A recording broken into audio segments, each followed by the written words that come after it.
Em nome do Pai, do Filho e do Espírito Santo. Amém, queridos irmãos. Vemos nesta parábola esta coexistência dos bons e dos maus. Precisamente, está o trigo e está também o joio. E isto até a consumação do mundo. Deus não quer cortar de seguida o joio para não afetar também ao trigo. Esta misericórdia de Deus para que não o paguem precisamente justos por pecadores.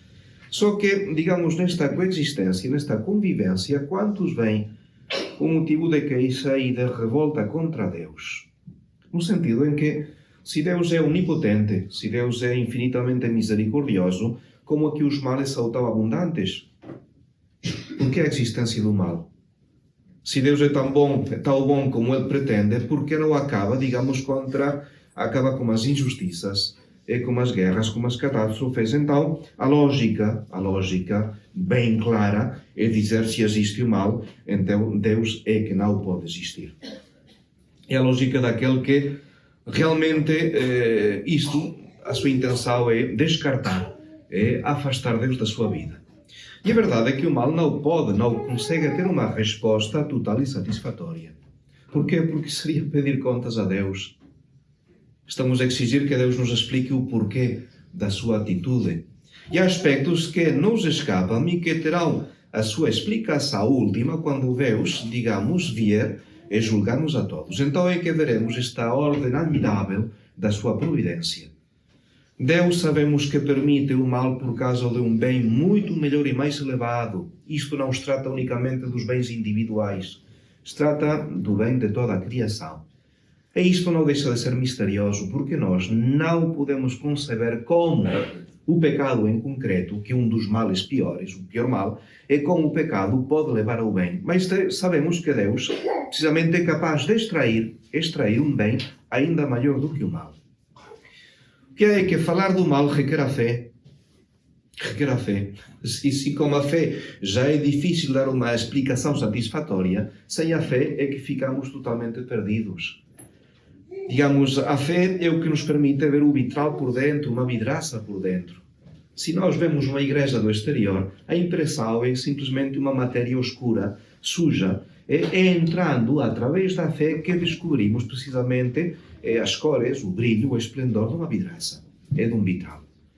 Então, a fé dá-nos motivos para, sem ser absolutos, pelo menos ultrapassar as dificuldades sem nos escandalizarmos. E o católico terá em conta, nesta explicação do mal, terá em conta primeiro o pecado original que transformou tudo, incluída a natureza, a ordem da natureza.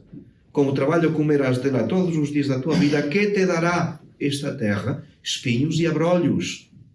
A criação também ficou de alguma maneira, maldita. Os nossos pais tinham o privilégio de estar livres de doenças, de sofrimento e da morte. E são estes males que entraram no mundo depois do pecado original. Nós herdamos estas terríveis consequências, sofrimento e morte. Temos, em segundo lugar, em conta, a liberdade que Deus concede ao homem. E esta liberdade é que Deus não tem intenção de violentar, de contradizer. No pecado, na ação desordenada que o pecado, Deus não tem parte nenhuma. É simplesmente, pensemos que muitos dos males atuais resultam das culpas do homem. Só que, infelizmente, o ateísmo tornou-se uma alternativa aceite, viável. Quase sempre existirão agnósticos e ateus e descrentes, só que foram sempre considerados como excêntricos. Já Sêneca, no século I, dizia que não havia povo em parte alguma tão desprovido de moral e de fé e de toda lei moral que não acreditasse em alguns deuses. Mesmo os mais básicos dentre os homens, sempre esta convicção de que há alguém por acima de nós. Só que hoje, é uma opção perfeitamente legítima afirmar que Deus não existe. É até considerado digno de respeito. Temos de respeitar aquele que nega a existência de Deus. Só que, se entrássemos na mentalidade de um ateu, primeiro, tendríamos de ver que de onde provém o bem e o mal. Quem é capaz de decidir o que está bem e o que está mal? Digamos, quem determina o que está bem e o que está mal? Porque se fazemos esta pergunta a um ateu, o ateu o que quer? Quer um Deus que deixe viver como quiser. Um Deus que esteja à vontade, um Deus que nunca ameace ou castigue, menos ainda com o inferno. Um Deus que não imponha dogmas, que não imponha regras de conduta. Um Deus que respeite, digamos, a própria indiferença, o desprezo, a arrogância, a blasfémia. Este é o Deus que pretendem os ateus. Um Deus que não intervenha na vida de ninguém. Depois, um segundo elemento a ter em conta é que quem pode dizer quem é pessoa boa? Como dizer, a pergunta não deveria ser por que coisas ruins acontecem a boas pessoas. É sinal por que coisas boas acontecem a pessoas ruins. É ver a coisa de outra maneira, não é? É no sentido em que, como dizer, os melhores sempre normalmente relutam em se autodominarem boas pessoas. Os pecadores pensam que são os santos e os santos pensam que são pecadores. E assim, digamos, o melhor homem que já viveu afirmou: por que me chamas bom? Só Deus é bom. Supostamente os que pretendem que Deus castigue o mal são os melhores. Não bebo, não fumo, não mato, não roubo, já com isto já é uma moral perfeita. Não. Há muitos outros deveres, em particular com respeito a Deus. Então, como dizer, pensemos que no mundo perfeito nenhum de nós poderia existir. No mundo perfeito, sem males, nenhum poderia existir, porque se Deus castigasse imediatamente todo o mal, todos nós seríamos, a dada altura, a vítima desta justiça de Deus. Somos todos com frequência, digamos, instrumentos desafinados. E nenhum ser humano existiria nesta obra ideal de um mundo sem injustiças. Todas as pessoas falíveis, por melhores que fossem, seriam demasiado perversas para uma realidade tão perfeita. Pronto, já digo, um mundo perfeito sem mal, tal como imaginam alguns, teria de ser povoado por marionetas, incapazes da liberdade. Pronto, digamos, pensemos que os ateus verdadeiramente convictos do seu ateísmo, ateus, não existem. Não existem. É uma desculpa perfeita para viver sem Deus. Mas, de facto, eles precisam de um Deus. Precisam de um Deus, pelo menos para continuar a culpar alguém. Onde é que estaria o motivo da sua queixa? Se não há alguém contra quem descarregar a própria raiva. Este famoso Carl Lewis, ou Lewis, não sei como se pronuncia, como ateu que tinha sido, não acreditava na existência de Deus. Mas dizia: eu estava furioso com Deus por não existir. E estava igualmente zangado com ele por ter criado o mundo. É a contradição do ateu. O ateu não pode viver sem Deus porque o objeto da sua revolta deixaria de existir. E outro aspecto também significativo é quando falamos em negar a existência de Deus, não se trata de um Deus qualquer, se trata do Deus católico. É sempre a luta contra o Deus católico. Os outros não interessam.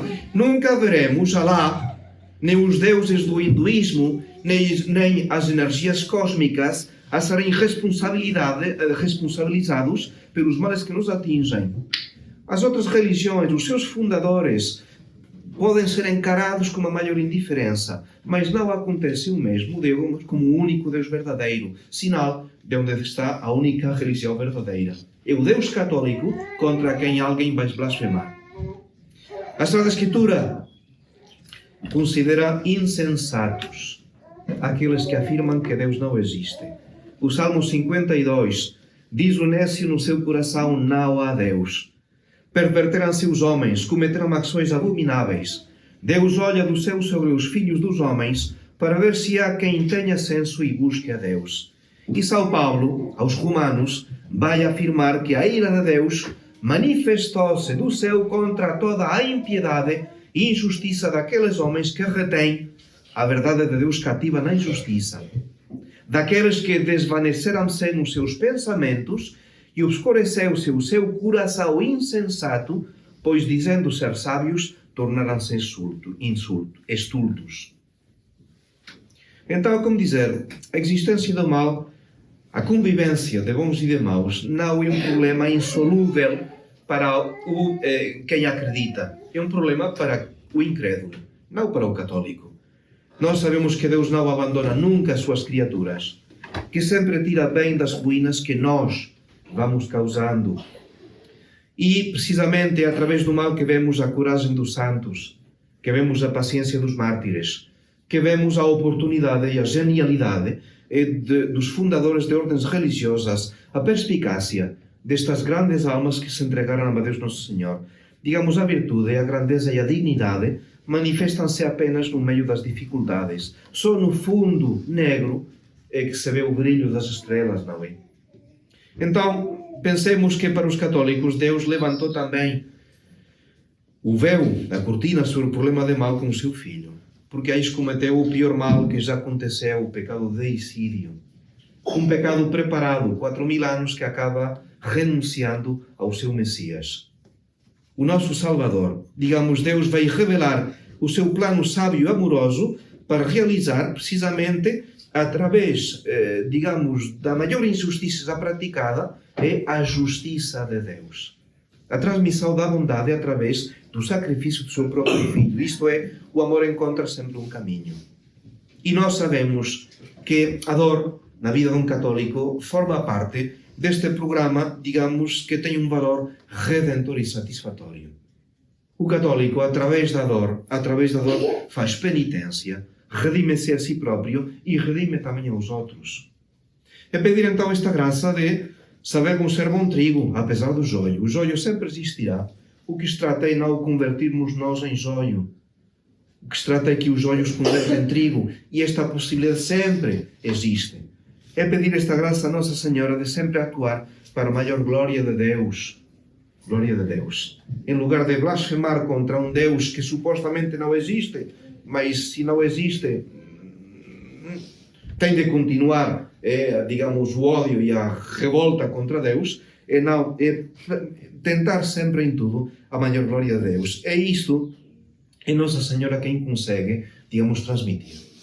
São Luís, no seu tratado, diz que esta devoção a Nossa Senhora, fielmente praticada, é um excelente meio para fazer com que o valor de todas as nossas boas obras contribua para a maior glória de Deus. Tudo o que nós fazemos, digamos, não sabemos em que consiste a glória de Deus. No sentido, a perfeição pertence a Deus no Senhor, mas Nossa Senhora, a quem conferimos o valor das nossas boas obras, sabe perfeitamente em que consiste esta maior glória de Deus. E nada que não contribua para este fim. Daí, um perfeito servo desta amável soberana, que a ela se consagrou inteiramente, como dissemos, pode dizer usadamente que o valor de todas as suas ações, pensamentos e palavras é aproveitado para a maior glória de Deus. Então, sejamos bons, verdadeiros devotos de Maria, para permanecer sempre o bom trigo de Nosso Senhor. Este bom trigo que cresce no 30, no 60, no 100% para a maior glória de Deus. Em nome do Pai, do Filho e do Espírito Santo.